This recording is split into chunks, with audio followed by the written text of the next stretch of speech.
Bernard, créateur de Chez Yoda. On parle d'une boutique jeux, jouets, librairie, salon de thé, bar à jeux. Nous sommes à Saint-Jean-en-Royan. Et aujourd'hui, on vous accueille dans les studios de Radio Royan pour parler de ma première aventure. Alors, c'est un livre-jeu sur la piste du Dahu que vous avez co-créé, que vous avez créé, scénarisé. Exactement. Alors, on va en parler dans un instant.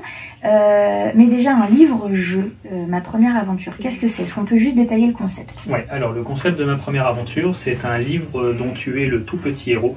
Donc c'est vraiment basé sur le principe des livres dont vous êtes le héros, qu'on connaissait dans les années 80 et qui reviennent un peu à la mode, beaucoup sous forme de bande dessinée ces dernières années. Donc là, le principe, c'est que l'enfant va choisir un personnage et vivre une histoire et faire des choix, et en fonction de ces choix, il va avoir certains résultats, obtenir certains objets et arriver au bout de sa quête avec plus ou moins de succès. Tout simplement, alors un livre qui est sous format assez solide, hein. Oui. Un peu cartonné. C'est à l'épreuve des petites mains. C'est ça, vraiment à l'épreuve des petites mains, parce qu'on déroule plus ou moins, il y a 3 languettes, on choisit notre histoire, première, deuxième ou troisième languette, il y a des roues. On va détailler ensuite ce qui se passe avec ces roues. Il y en a 4. J'imagine que ça nous emmène d'une aventure à une autre. En tout cas, d'où vous est venue cette idée? C'est quoi l'origine de ce projet? Alors l'origine du projet, de la gamme, on va dire, moi je suis complètement à côté de cette origine-là. Hein. C'est une idée originale de Roméo Aignon, éditeur de Gameflow, et Clément Leclerc.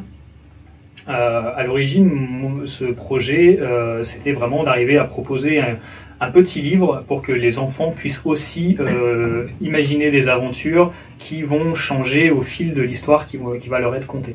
Donc c'est cette première aventure avec ces volets qui permet de choisir justement des chemins particuliers, toujours en retombant sur des chapitres qui sont communs à chaque chemin, de manière à ce que ce soit relativement simple pour les enfants de se repérer quand même.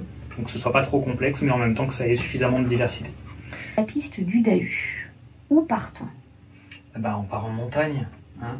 Le Dahu, c'est qui? C'est quoi? Le Dahu, c'est un animal mythique, légendaire. Donc on appelle ça une cryptide, c'est-à-dire un animal qui est issu de folklore et qui est un assemblage de différents animaux. Donc là, en l'occurrence, on est sur une sorte de bouc dont les pattes sont plus courtes d'un côté que de l'autre, parce que faut bien s'adapter aux pentes ardues qu'il pratique tous les jours.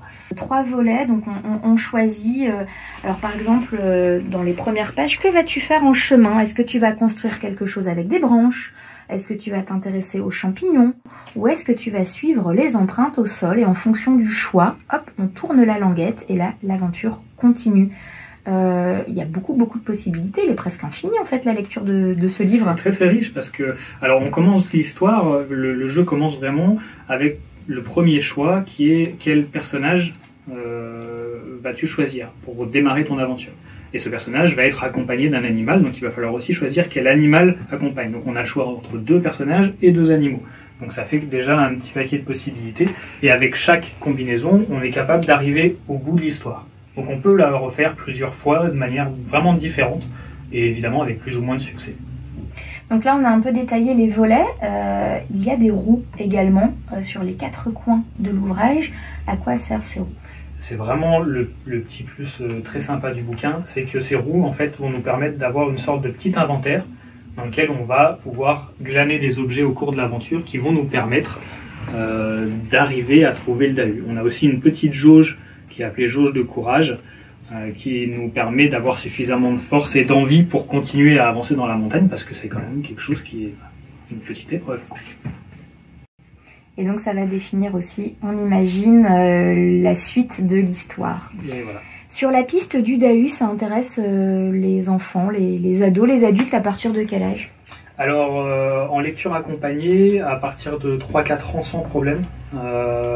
Après, en lecture autonome, à partir du moment où l'enfant sait lire, ça peut aller jusqu'à 10-11 ans sans souci, quoi. Ça va vraiment surtout plus dépendre de l'affinité avec le thème que du livre en lui-même. Alors on l'a dit, hein, c'est une maison d'édition Gameflow qui est grenobloise. Néanmoins, cet ouvrage, donc 8 éditions de ma première aventure, il y a déjà 8 tomes qui existent.